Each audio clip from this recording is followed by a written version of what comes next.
Hi, and welcome to our lesson for today. We are going to go over the parts of the graph and the introduction to functions. This video is probably going to be a little bit longer than the others because we're going to have to solve some problems and graph it. But let's get started. So we're going to start out with the parts of the graph. And the first part of the graph we're going to talk about, which, by the way, the graph is called a coordinate plane. And that's because we have two axes. It is a horizontal and a vertical axis. So this is called your coordinate plane. The first part we're going to talk about is one of those axes, and the first axis is the x-axis. And so the x-axis is referring to this line right here, your horizontal line. So it's going left to right.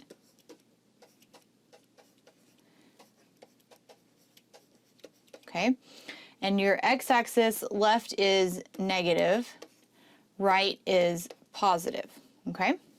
Your next axis, or the other axis, I guess I should say, is your y-axis, and that's going to be your vertical axis, the one going up and down.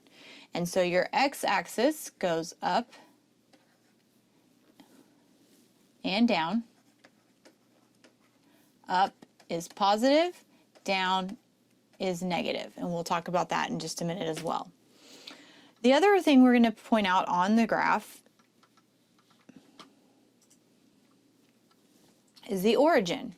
The origin of your graph is right here in the very center where the x-axis and the y-axis meet.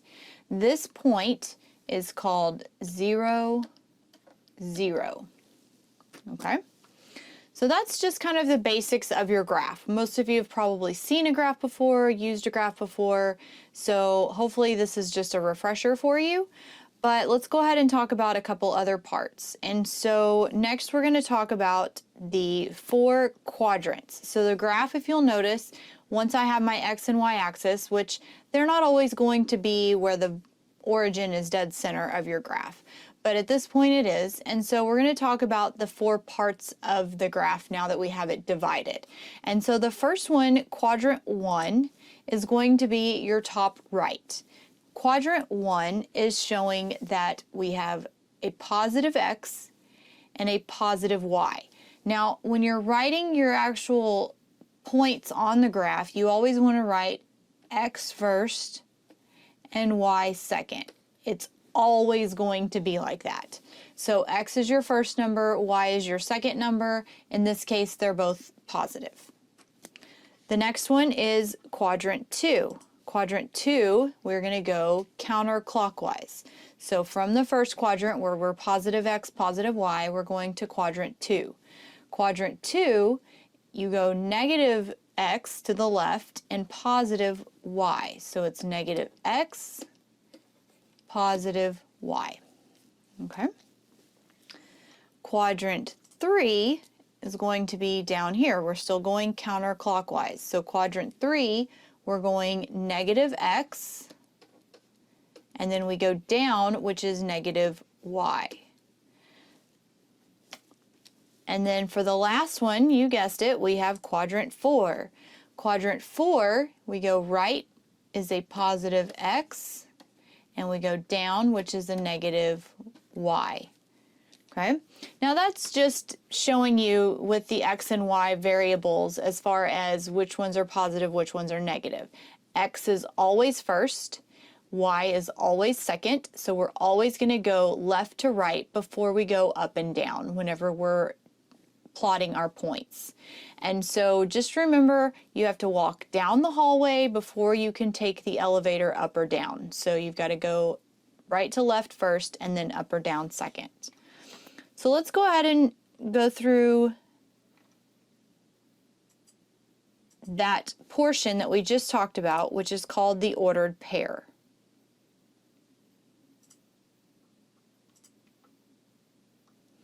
So we have a graph here that we're going to use for our actual problems. And so let's talk about the ordered pair. So this is our coordinate plane. We still have the coordinate plane, which is our graph. Okay, the ordered pair we just talked about is x, y. And depending on which quadrant we're in, it's either a plus or a negative x, y, x, or a plus or a negative y. And so X says how many places we go from the left or the right from that origin, and Y says how many we go up or down. So if I have the point 3, 8, they're both positive, so I already know I'm going to end up in this first quadrant over here as far as this part of the graph, okay? So let's go ahead and plot our point, and we're always going to count from the center 0. That's where we start. That's always our origin. That's our original location. So we're going to go right 3, which is here, and then we're going to go up 8. So 1, 2, 3, 4, 5, 6, 7, 8. So we're here. So we're going to plot this point at 3, 8. And you'll see on most graphs, people are going to write what that point actually is, because sometimes it's not going to be right on an integer. It's going to maybe be a fraction or a decimal, and so it's important to put where the actual plot is. Now the other thing, some graphs are not going to count where every single one of these lines is one space. Sometimes you might count by 5s or by 20s. It just depends. So you have to pay attention to what the actual points are numbered as, and then you also have to pay attention as to whether you're actually on a cross point where the X and the Y actually meet, or maybe you're kind of in the middle or off of it a little bit. But we'll get to more of those at another point. So let's go through the next one. We have -4, 6. Okay, so again, now we have a -4, negative X, and a positive Y. So now we're going to end up in quadrant 2. So we're going to go from our origin, we're going to count 4 to the left, and then we're going to count 6 up. So our point is right here at -4, 6.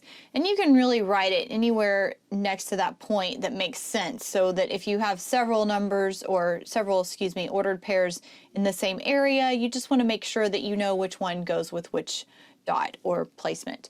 So let's go to the next one. So now we have a -2 and a -12. So we're going to start again at our origin as always. Now this one is negative X and negative Y, so I'm going to end up in quadrant 3. So I'm going to go here -2, and then I'm going to go down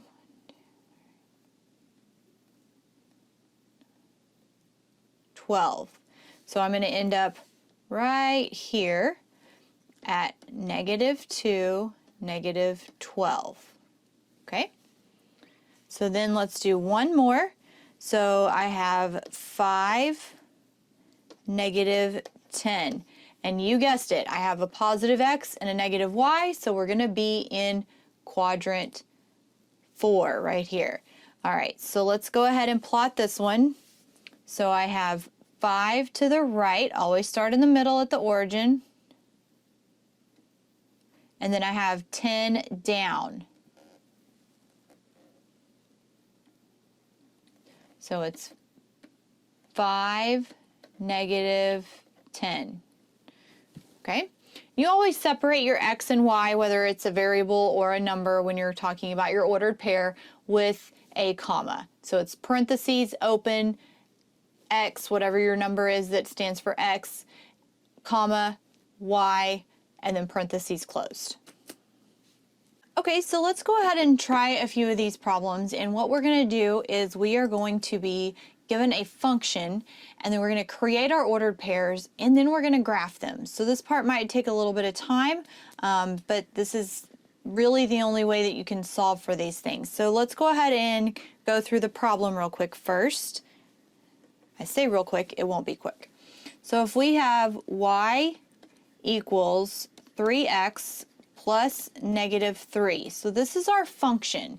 And so what this is telling us is that if I solve for y, I will know my ordered pairs. And the only way I'm going to do that, though, is if they give me what x equals.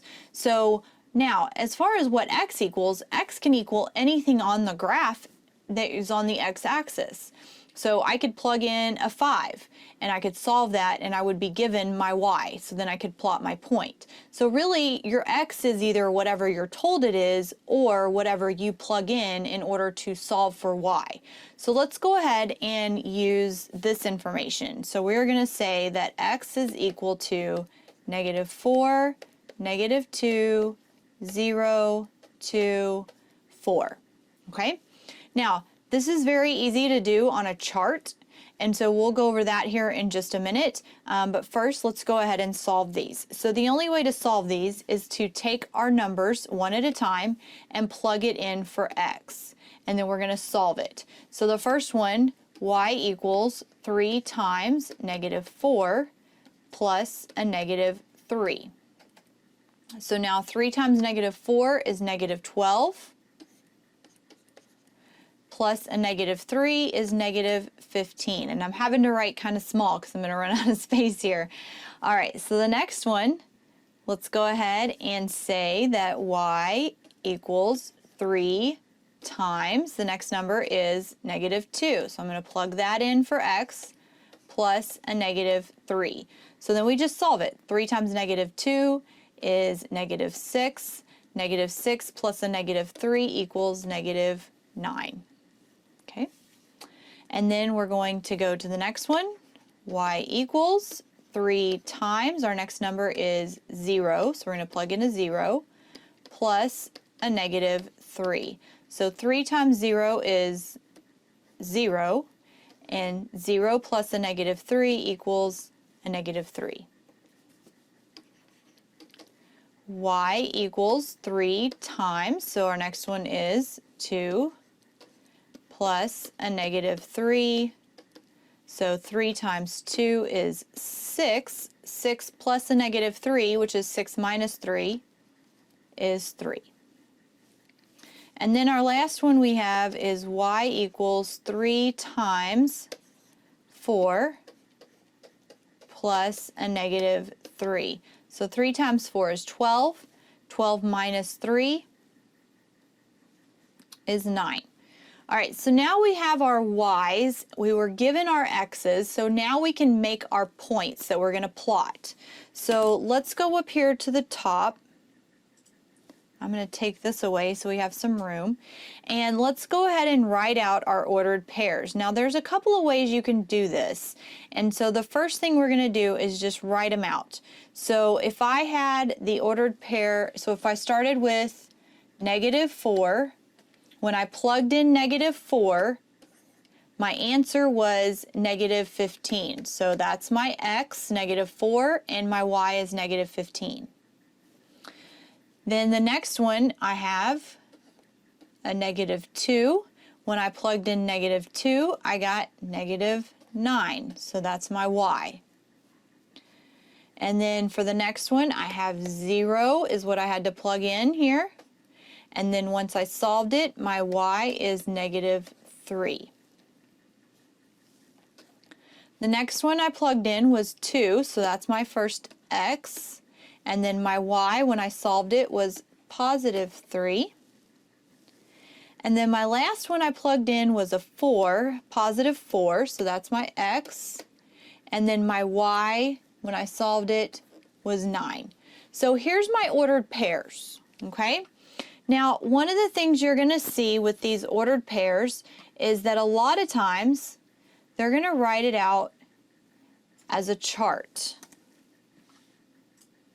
So let's go here and let's write these out like a chart. And so what I mean is, with our chart, we have our x and we have our y. So I'm going to plug these in and I'm really just going to write them out on the chart. So if I have a -4, my y is -15. See that? If I have a -2, my y is -9. If my x is 0, my y is -3. If my x is 2, my y is +3. And if my x is 4, my y is 9. Okay? Now, when I write it in a chart form, it's a lot easier sometimes to see what the numbers are in between the other numbers.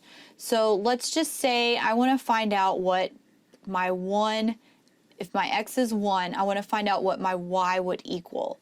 Now, 3 and -3 are 6 spaces apart. So right in between 3 and -3, I have a 0 because they're opposites.